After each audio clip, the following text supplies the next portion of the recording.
Hello, Brightsiders, and welcome to this week's episode of The Bright Side of Life. You know me, I am your host, Melissa Bright, and today I am talking to a therapist. No, this is not one of my therapy sessions, but I'm talking to a therapist nonetheless. Joree Rose is a licensed marriage and family therapist, mindfulness and meditation teacher, coach, author, speaker, and she also leads mindfulness retreats around the world. Joree has helped thousands of people to live happier and more fulfilling lives through living with greater awareness and compassion, allowing them to decrease their stress, anxiety, and shed unhealthy habits, patterns, and mindsets. Joree is the host of Journey Forward with Joree Rose and has authored the newly released A Year of Gratitude, Daily Moments of Reflection, Grace and Thanks, as well as two mindfulness books, Squirmy Learns to Be Mindful and Mindfulness. I said that wrong. Mindfulness, it's elementary. Joree has been featured in prominent media outlets such as OprahMag.com, NBCNews.com, Business Insider, KTL News, and many more. So before I continue with anything else we're going to be going over, let's go ahead and welcome Joree to the show. Welcome, Thank Joree. you so much, Melissa, for having me. I'm so grateful to be here. Yes. How are you doing today?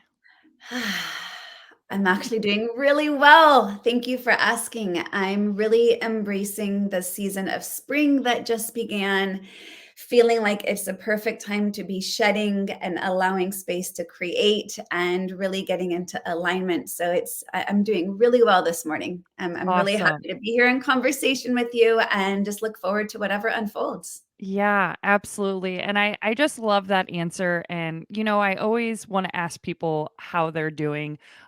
Will they say if they're having a crappy day? I don't know, maybe, but it's always worth to see how people are doing. It's interesting. I'm going to jump right into just some research because this is really fascinating. There's a woman named Carol Gilligan who did research on young women back in the 70s Hmm. with partly this question of how are you?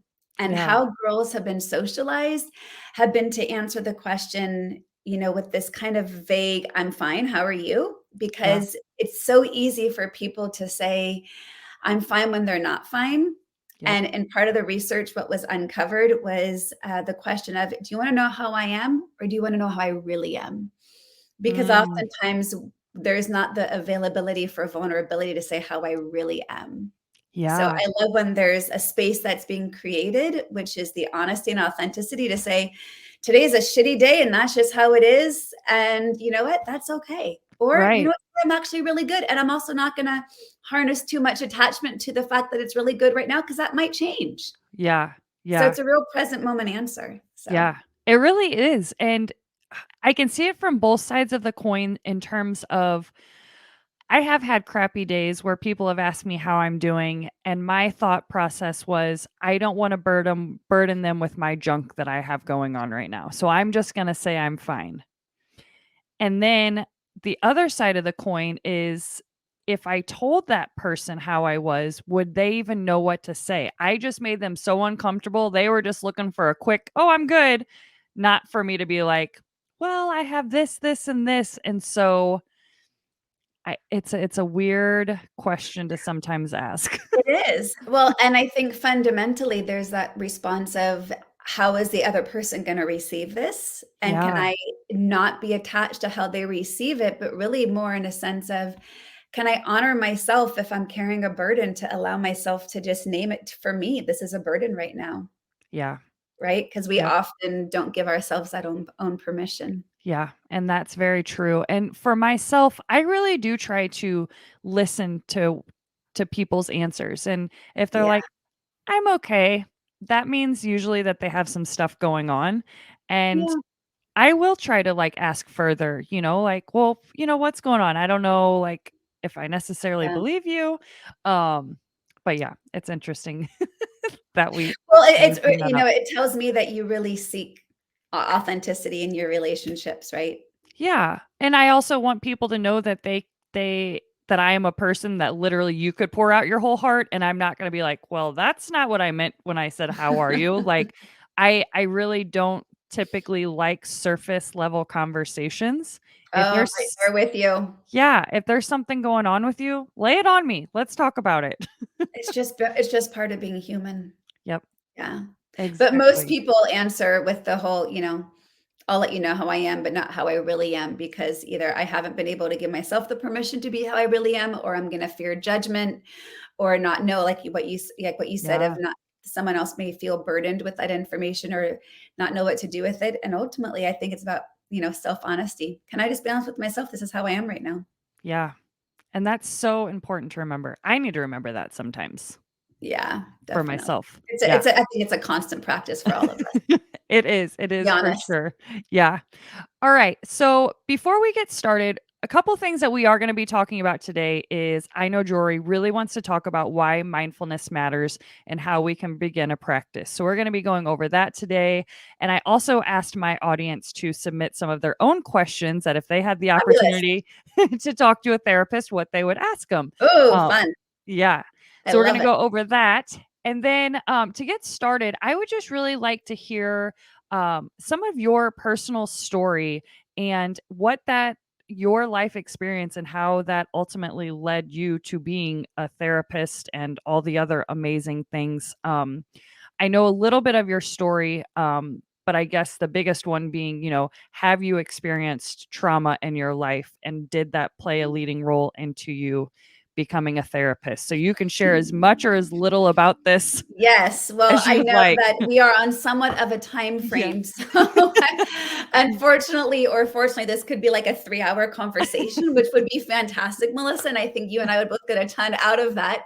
Yeah. And, the authentic and short version of the story is there was a lot of trauma in my family growing up. There's been a lot of transgenerational trauma, and also in my core family of origin. So the quick version of that answer is what I used to think people used to have to know about me if they really knew me. Like this is what I would have thought like helped them understand who I was. Yeah. My mom's parents were killed in a car accident when my mom was 16. They were hit head on by a drunk driver. My mom was the only survivor of that accident. Both of her parents were instantly killed, and they were actually on their way home from taking some of my mom's friends who had surprised her for the weekend and stayed at Mm. their house. They were on the way back from taking those kids to the train station. Wow. And her dad wanted to wait just an extra minute to make sure they got into the train station. And on the way home, they were, like I said, hit head on by a drunk driver. My mom instantly became caretaker to her two younger brothers, who were 13 and 7 at the time, and her immigrant Russian grandparents moved in. But that level of trauma in which the worst case scenario happens Mhm. was very much informed of my growing up, as Yeah. far as seeing the world as a scary place. Bad things do happen. A lot of dependency and codependency, fear and anxiety, because it's really hard to not be fear and full of anxiety when it's understandable why I was fearful and anxious. It wasn't like a what if, right? Yeah. And I'm not disparaging people whose fears are based on what ifs, because in your mind it's very real, but my fear was so justifiable. Mhm. It felt like, how could I not embody that as what the world really is? Yeah. And so we start there from a point of trauma. I'm the youngest of three, and when my parents were, I guess when I was three, my parents divorced. Be about 3, 4 years old, and my siblings were much older, so they had a very different experience growing up than I did. My brother is 7 years older, my sister's 10 years older, so they grew up mom, dad, two kids. By the time I, really was aware of growing up, at that point, it was really my mom and my brother and I. Yeah. My sister had, moved out when I was 7 to go to college. And then when I was 10, my dad commits suicide. Mm. And so again, fear, reality based, what ifs weren't a what if, people leave. Yeah. And whether by accident or by choice, abandonment is real. Mhm. And that was all, under 10 years old, my core beliefs of the world and my core understanding of relationship. And that was all I knew. And I started dating my ex-husband when I was 13 years old. Well, we met when I was 13, started dating when I was 14. And it was all about safety and security. Mhm. I had never individuated. I took all the dependency that I had on my mom growing up, and I transferred that directly to him when I was 13. I think he represented something safe and secure and very much was a father to me at a young age, Mhm. in the terms of guidance, financial wisdom, buying me things because my mom couldn't afford to buy me, being driven to do better in high school to get into a 4-year college, like all the things you would think that like uh, an, a father or even a secure adult parent should be able to guide, and that my mom didn't really hold the space for that. And yet at the core of it, I knew how deeply I was loved. Like that was never in question. My mom was always there, always present, but to a point where I was taught it wasn't safe, it wasn't okay to be alone. I was never even Yeah. allowed in my bedroom as a teenager with the door closed because my mom felt shut out. So I had a Mm. lot of opportunity for core narratives to really seep themselves into my understanding of myself or who I thought I was. Yeah. And I was always searching for that elusive what's next, what's next, what's next. Because if I get to what's next, then I'll be happy, then I'll be secure. And so we started dating when I was 14. He was a year ahead of me in school. So he went off to college. I was still a senior in high school. That was devastating for me because it felt like loss and abandonment and Yep. fear. And then when I got into college, we were an hour and a half away from each other. Saw each other every single weekend. I didn't even really cultivate my own life too much. And Mhm. then I ended up graduating college a year early to catch up to him. And I just, again, I finished college in 3 years. Like, who does that? Why would Right. somebody do that? Like, I went to UC Santa Barbara. Like, it was beautiful. Why was I rushing my way out of there? Like, I regret Right. that. But I was chasing safety and security. And the Yeah. irony is, while it was safe and secure, it wasn't actually fulfilling. Mm. And I think I intuitively knew that, but I was too fearful to give up what was known. Yeah. And I just wanted what was next. And I got to what was next. Like we got engaged, we got married. I had my first daughter. I always wanted 2 girls and I got my 2 girls.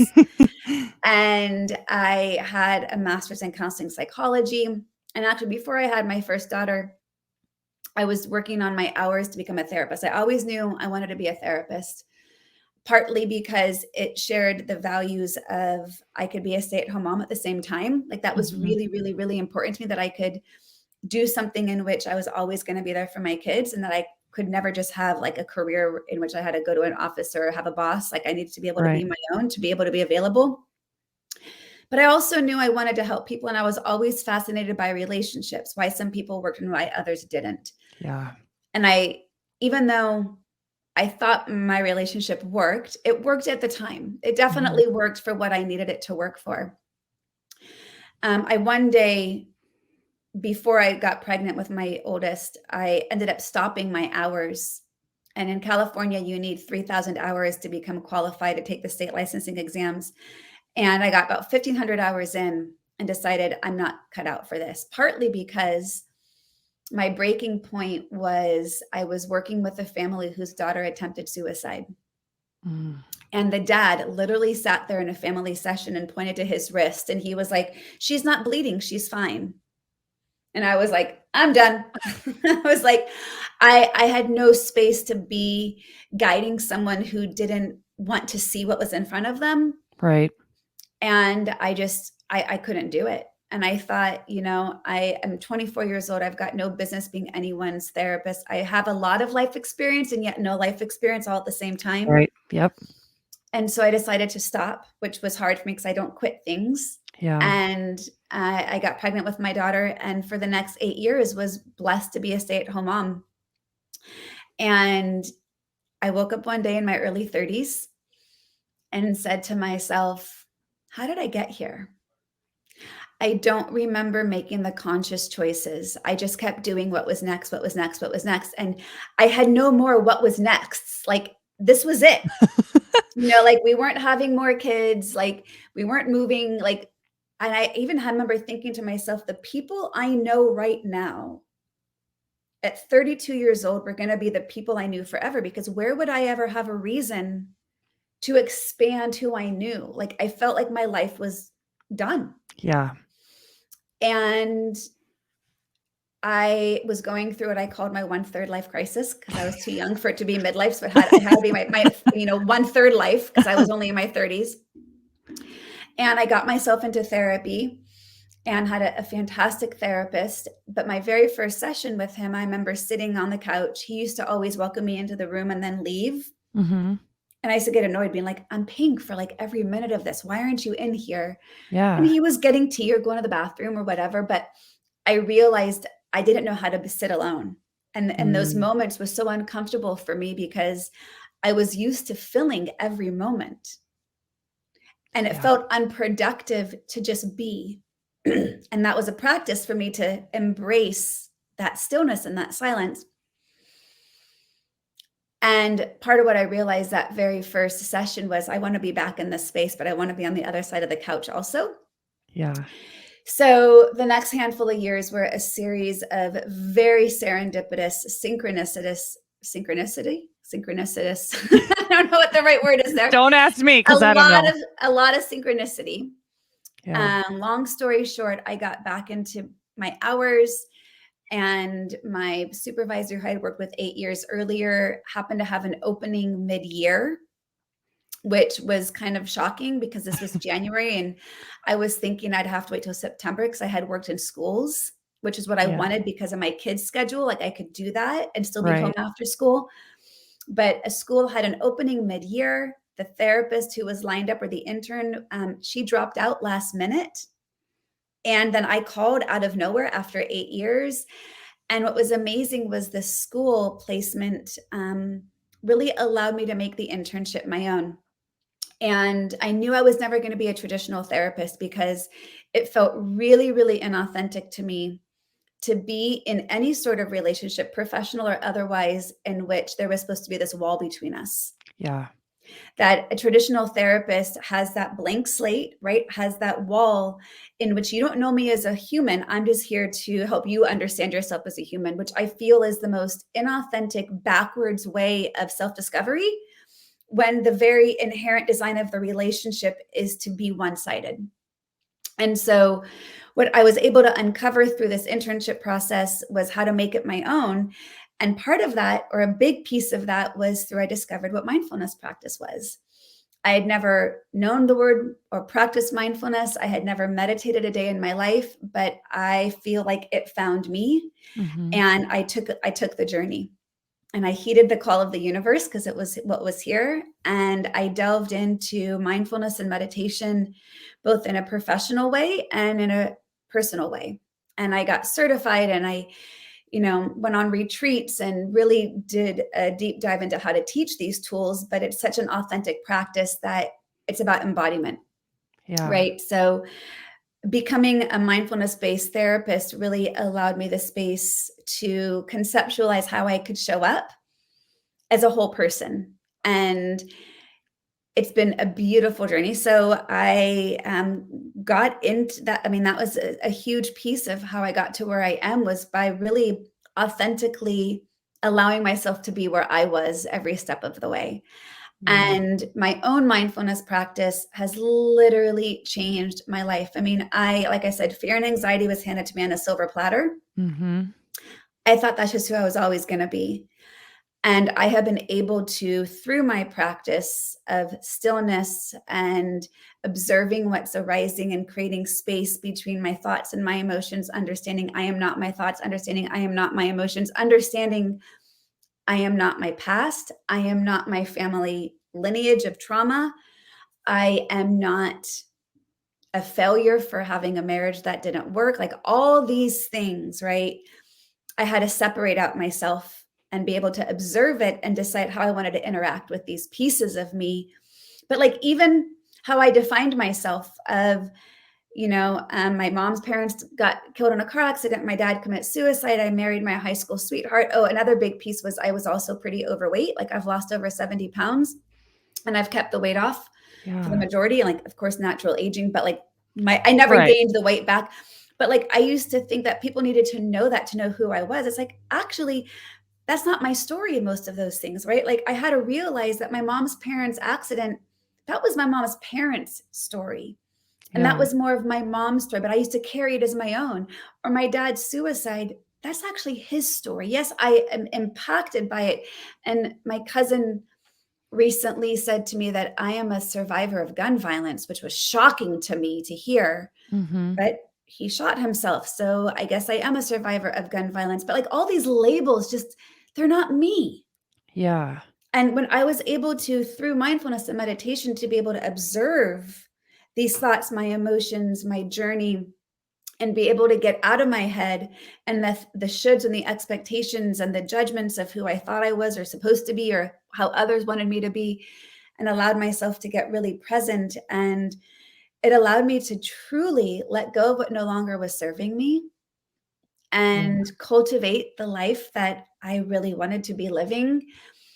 And as a result, I got divorced. I completed my hours. I opened a private practice that has been thriving. I have written books. I've manifested more than not more. I've manifested some, not all, because I knew I could do it, but I had to push past what was holding me back.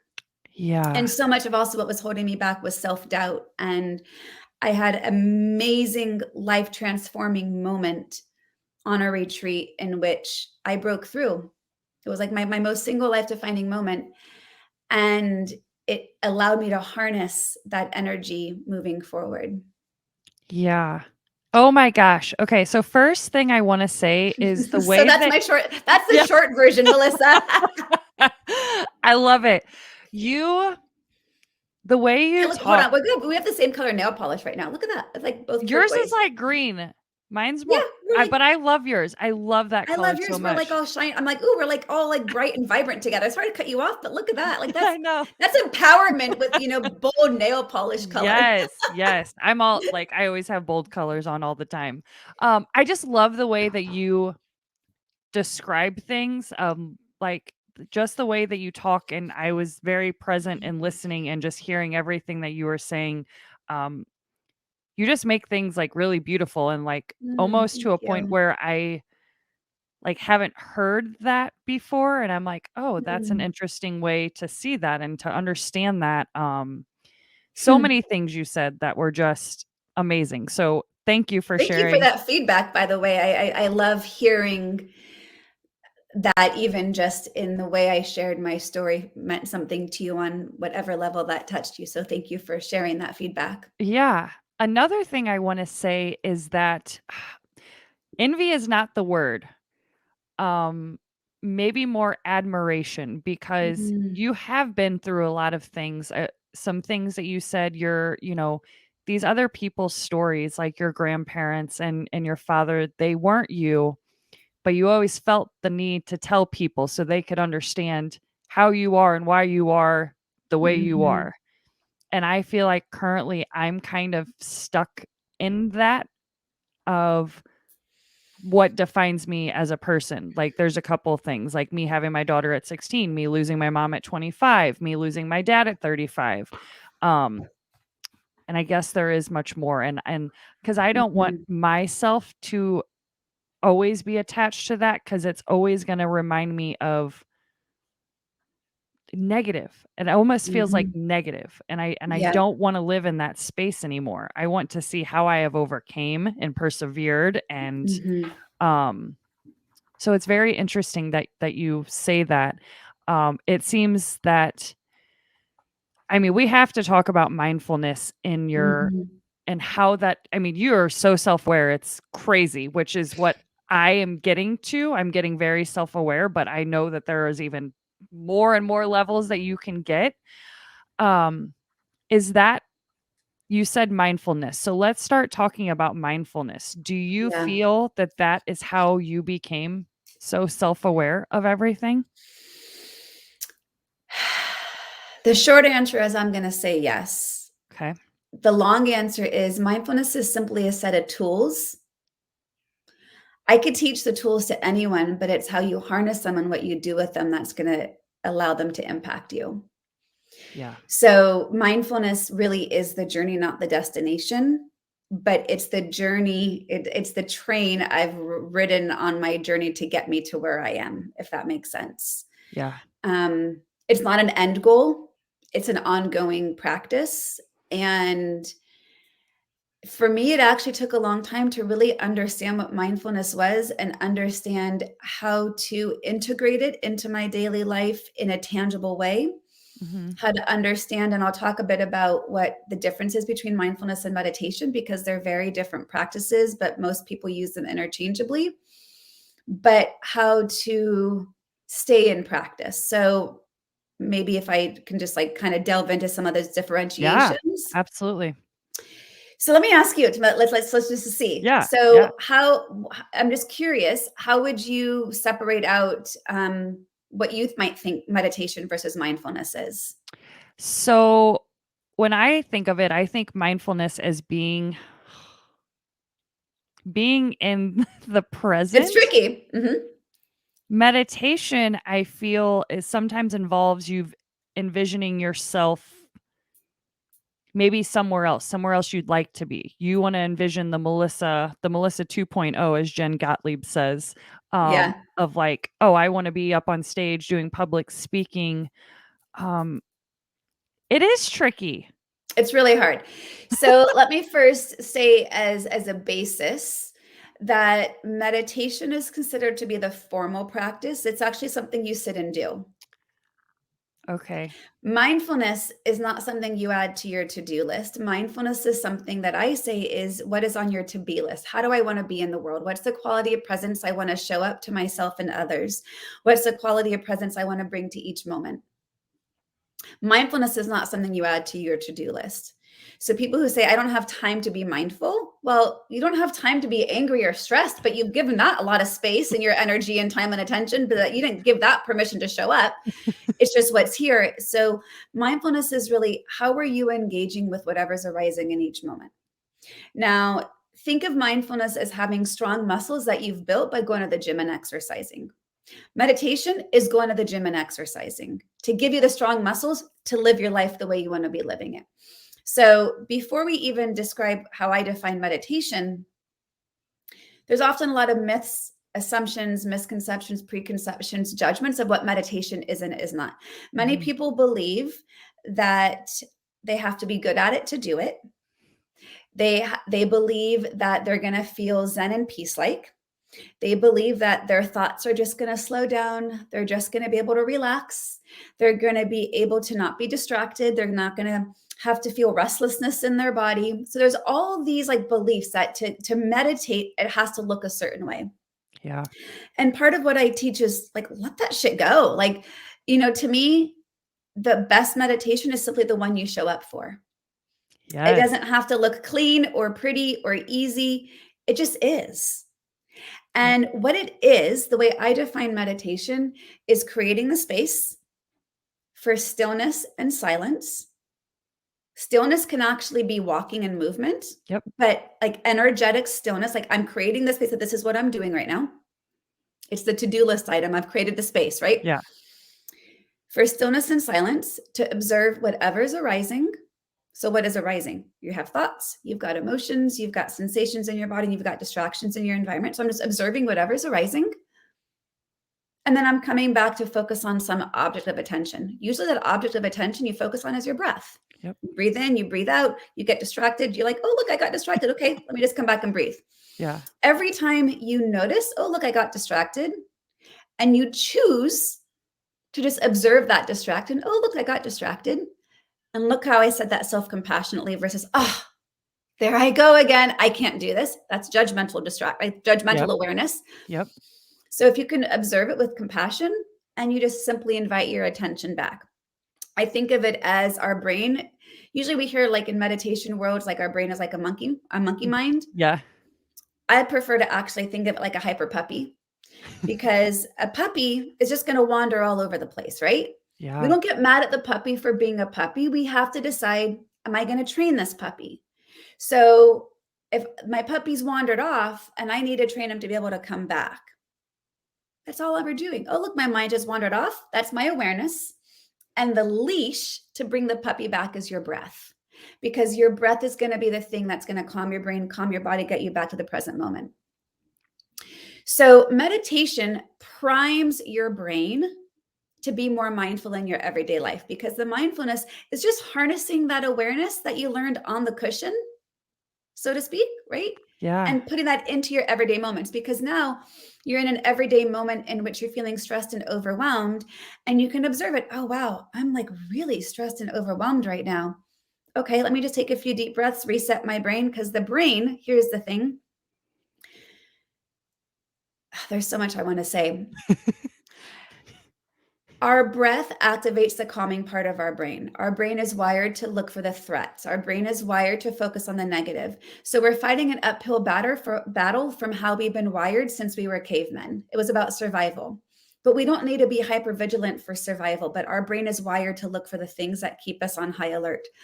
The breath literally activates the part of our brain says, you're okay. And the problem with the design of our brain is that if we're a caveman, right, a cave woman, and we see a bear in the cave, our brain has been designed in such a way that it's going to release a whole bunch of hormones and chemicals to prepare us to run or fight the bear, hence the fight, flight, freeze, right? Yep. The problem with our brain is that we could see a shadow that we perceive as a bear, and our brain produces the same physiological response, which goes to say a thought produces the same reaction in our brain as a real threat, which is to go on to say, when you believe your thoughts, you're in constant activation mode. And how many of us, and who's listening, raise your hand, get stuck in our thoughts? When we can interrupt the pattern of believing our thoughts or seeing our thoughts as our truth and just observing them, oh, look, that's just a thought, and that you have a choice in how you engage with that thought, that's mindfulness. I Mindfulness to me love it. is all about responding and not reacting. Mindfulness is about being present. The reason being present matters is because what the Buddha discovered when he went to go figure out, how do I be happy forever business? That's what the Buddha really wanted to know. And my quick, Buddhism 101, think of the movie Aladdin. Okay. Yep. The Buddha was like Princess Jasmine. He was born into a palatial kingdom. His mother had died, as in all Disney movies, right? Mother had died, and his father was a king. And his father kept inside the palatial walls to help prevent him from seeing what was on the other side of the palace walls. Well, just like Jasmine, one day got really curious and wanted to jump the palace walls. So did the Buddha. His name was Siddhartha. And he goes into the village, and what does he find? People who had disease, who were old, and who were dying, all of which he didn't know existed. And he's like, oh, well, if that's what we're all fated for, how do I get happy now? So he went into all the sorts of different monastic life to try to, fast and all these things to help figure out how to be happy. And he sat himself under the Bodhi tree and says, I'm not getting up until I've got this all figured out. And what he realized is that suffering is part of life. Suffering exists. That's the first noble truth. Suffering exists. He believed that there's a cause to our suffering. If there's a cause, there must be a way to end it. And then he developed the ways and the tools to end it. Mindfulness is one of the ways to end our suffering. So if we realize all of the tools are designed to help reduce our own suffering. One of the ways in which we increase our suffering is when we ruminate to the past or we fear into the future. That when we're in the present moment, even if the worst case scenario is happening, as long as you're breathing, you're already getting through it. So Yeah. present moment is key. So it's the awareness of, oh, look, there my mind has wandered like that hyper puppy. Let me just, if I allow it to stay where it landed, my suffering is going to increase. If I can simply bring it back, I'm decreasing my own suffering. That's an act of self-compassion, right? Yeah. Yeah. So mindfulness is, how do I respond versus react to whatever is arising in this present moment? Reaction is automatic. It's knee-jerk. It's unintentional. Mindfulness is intentional. It's pausing. It's slowing down. It's observing. It's creating space. It's about being present. It's about compassion rather than judgment, right? We're going to go to judgment. Having judgments is part of being human. Acting on that judgment is a choice. And it's an ongoing practice. It's never a one and done.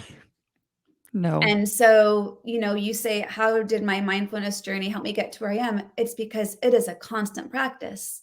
At the hardest moments in my life, when I ultimately decided to get divorced, and my husband didn't want it, I did. And I had never dated, I had never been alone, I had never lived alone, nothing. Yeah. And if I didn't have my mindfulness practice, I would have felt really, really lost, because my mindfulness practice was the ability for me to be able to just observe and say to myself out loud, this is what fear feels like. Can I just let it be okay to feel fear right now and just breathe through it? This is what anxiety feels like. This is what sadness, this is what loneliness, this is what fear, whatever it is. And Yeah. observing it and allowing myself to sit with it. And ironically, when you allow yourself to sit with it, the quicker it passes. When you try to fight it, you hold on to it longer. It's a big irony of the world. And yet, that's where our power lies. Yep. And when I was able to get out of my head and into my body, meaning through the practice of meditation, by slowing down and allowing myself to trust my inner wisdom, to get out of the cognitive dissonance of feeling one thing but thinking another, and realizing that I had been fighting what my internal body was telling me all along, because I was over analyzing or over justifying or overthinking, because on paper it all looked right, but in my body it wasn't. Mm-hmm. So the meditation was allowing me to slow down, to actually tune into my body versus believe what I thought was the truth, which is actually not the truth, which is my thoughts. And so now, I'm so passionate about teaching these tools in a way that's relatable and attainable, and in bite-sized ways that people can understand their patterns. Because it's, to me, the end goal isn't to be more mindful. The end goal is, are you living the life you want to be living? And if you're Yeah. not, it's likely because you're stuck in patterns that served you at one point, whether out of self-protection or whatever the pattern was developed for, served you at some point in time, and it's just no longer serving you. But you're operating out of these old patterns without awareness that you have a choice in how you engage with them. Yeah. I love And so it. that's what I do. That's how I live, and that's how I invite others to be on the journey as well. Yes. And I loved everything in the way that you explained it and the analogies and painting the pictures, like the puppy dog on the leash that helps. Like, oh my gosh, thank you. Yes, I just gotta rope them back in. Um, what are some ways, if people have never practiced mindfulness, or we're going to be doing this like the to be list, not the to do list, but if they have never done this before, what what are some simple ways that they can just start doing this today? Breathe. Breathe. Honestly, I used to have I wanted to have a sign on my door that said, "Don't bother me, I'm breathing." I love it. If you can take a minute and just breathe, that is almost enough. When I first got started, I taught mindfulness in schools for 4 years. I was teaching mindfulness to young kids, kindergarten through 8th grade. And the program I was trained in was really effective at teaching me the how. Like, how do I teach it? What do I teach? Like the how and the what. Mhm. But they missed a major component of the why, Yeah. to help understand, why bother practicing? I can teach you the how and the what, great. But if you don't understand and connect to the why am I doing what I'm doing, then it's not going to matter. So I once went around to every single classroom and I asked these kids of all ages, if you've been breathing from the moment you're born until the moment you die, why should we practice breathing? Now, I was teaching them, quote, meditation, but I Mhm. couldn't use the word in schools because it was too charged as a Yeah. practice tied to Buddhism. So I simply called meditation practice mindful breathing, which is all that we were actually doing, was breathing with awareness. Yeah. So I asked these kids, if you've been breathing from the moment you're born to the moment you die, why should we practice? And this one little girl, brilliant 9-year-old third grader, she said, the reason we practice, she goes, I imagine the reason we practice breathing is for the same reason we have a fire drill. She said, we have a fire drill so we know what to do in case of an emergency. And I imagine that we practice our breathing so we know how to use it when we need it. Wow. I was in tears, Melissa. I was like, Yeah. she's 9, like, holy cow. But the reason why breathing is because every time you consciously practice breathing, and using your breath as a focal point of your attention to come back to when you get distracted, you are literally rewiring your brain to create a new habit for greater focus, greater control over your thoughts, greater presence, greater ability to respond and not react. Like the breath is almost enough. Mhm. It's almost enough. Yeah. Calm your brain, calm your body, get in the present moment. Like that's kind of it. Because so much of what we fear are the thoughts about what we fear, Yep. not the actual, right? The only thing we fear is fear itself, right? Kind of old Yeah. adage, but true. I think it's Mark Twain who also has a quote that says, I've suffered a great many things in my life, most of which never happened. Like, I Yeah. think I butchered the exact quote, but you know what I'm saying. Yeah. So for people who want to start right now, breathe and practice a easy task, I say facetiously, of self-compassionate awareness.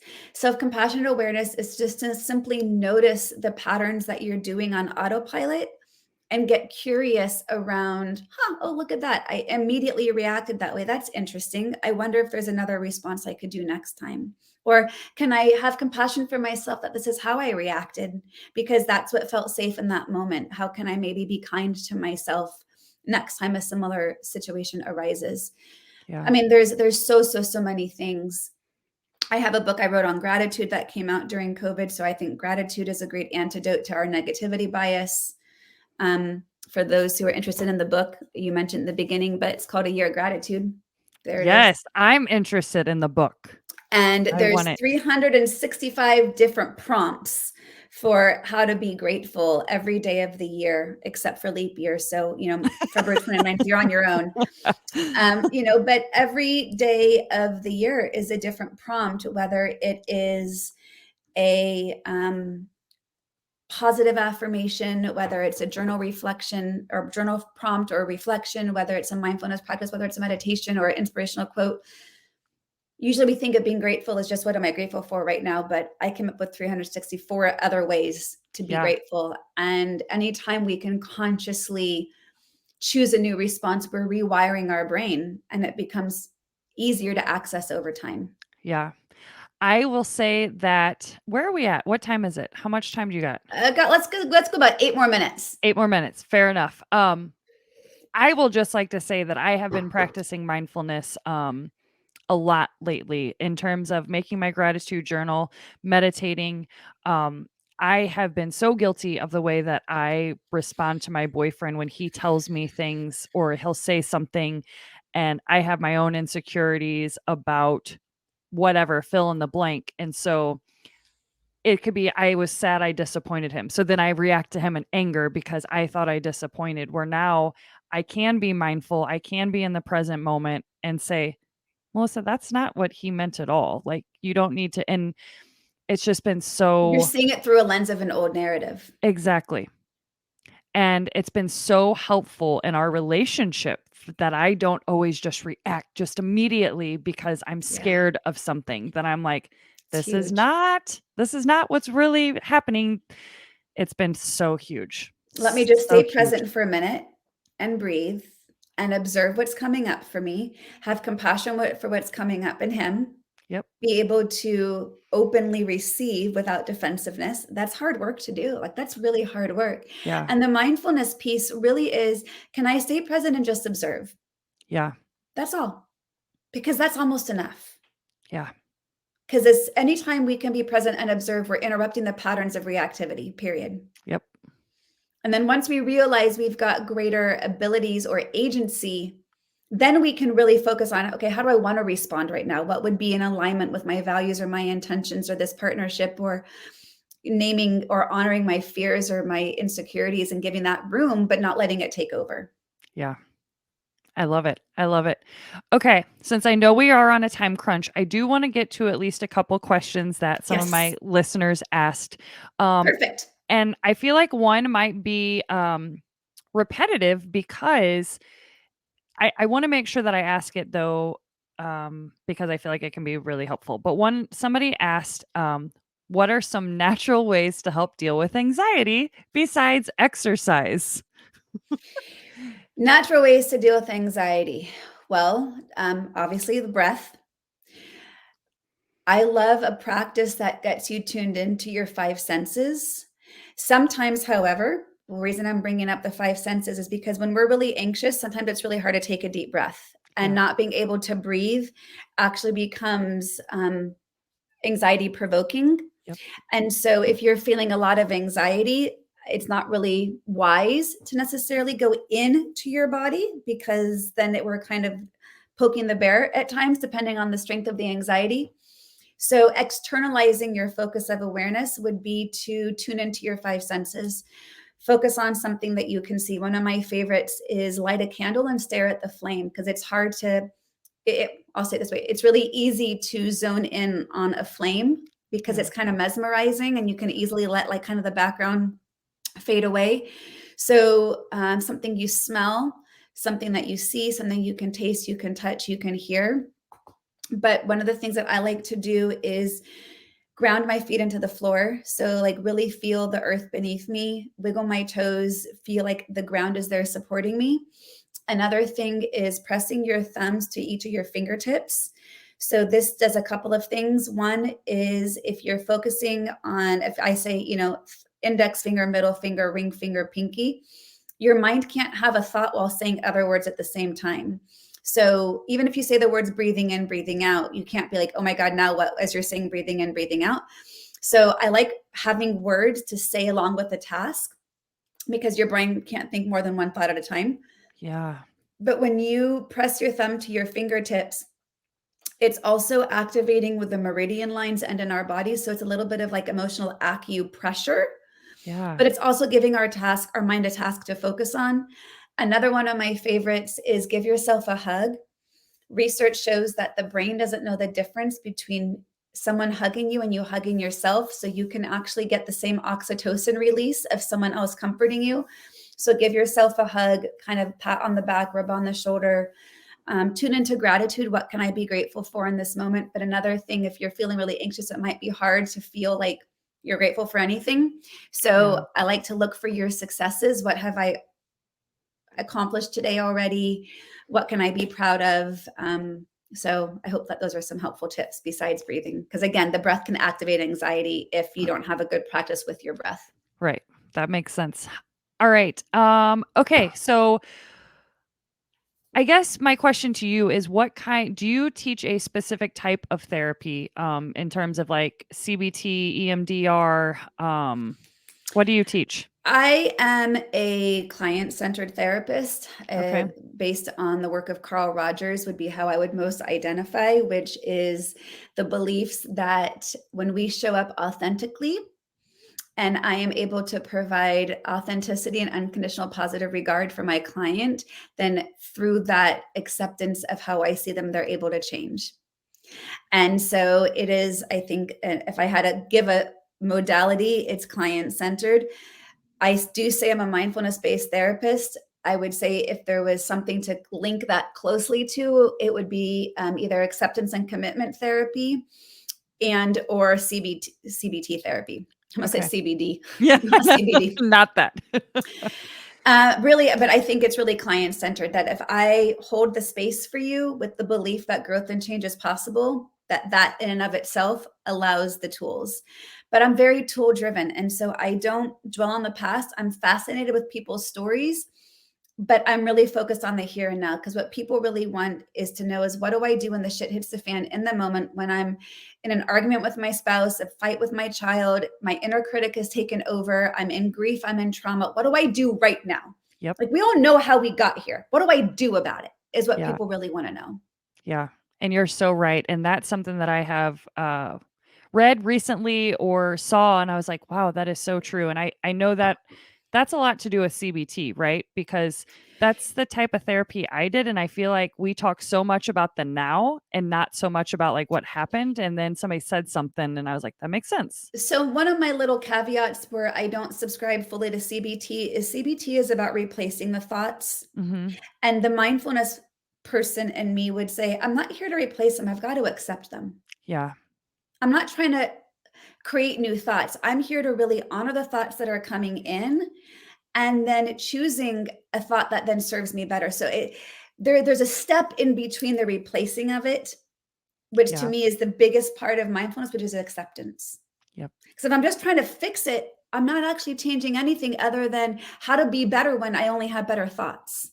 Yeah. And I want to be able to say, I can be better despite the thoughts that arise. Yeah. Does that make sense? Yes. 100%. I love it. I'm all for it. I'm all for acceptance for sure. Okay. So if everybody absolutely loves what you are saying right now and they might want to do a session with you because you do Yes. family and individual. I do couples and individual. Or Yeah. yes, that's what I meant. How can people connect with you? The best way to find me is my website, joreerose.com. So just my first and last name, JoreeRose.com. On Instagram, I post almost daily at the same, Joree Rose. And I'm also starting the next cohort of my Journey Forward method on Thursday, March 24th, I believe is the date. And so that's, no, is it that this week? That That is is this this week. week. Yep, 3 Yes. days. But I also, so that's kind of tight for this one, but I do offer a course every couple of months. So if you want to go on the journey of really delving into your own narratives and your patterns and really looking at where you're really stuck, that's my sweet spot. But I really love working with people who are ready for the accountability of their own way of showing up in the world and really harnessing that I want to live fully Yeah, versus I'll be happy when other things change in my life, right? Because there's always going to be stuff. always. Always. I love that. All right, I just have one last question for you. In your own words, what does the bright side of life mean to you? The bright side of life, living intentionally. Yep. Because again, I lived too long with the belief of I'll be happy when I get something that I thought would give me that peace and joy and calm and ease. And I now know it's when I intentionally choose how to engage with each moment that's going to give me the peace, calm, and joy and ease that I'm seeking. Yeah. I love that. Jory, thank you so much for coming on here to share all of your knowledge. This has been so beautiful. Thank you. Thank you so much for having me. My absolute pleasure. Such a Yeah. gift. I look forward to continuing our conversation on and offline. Yes, absolutely. All right. Thank you.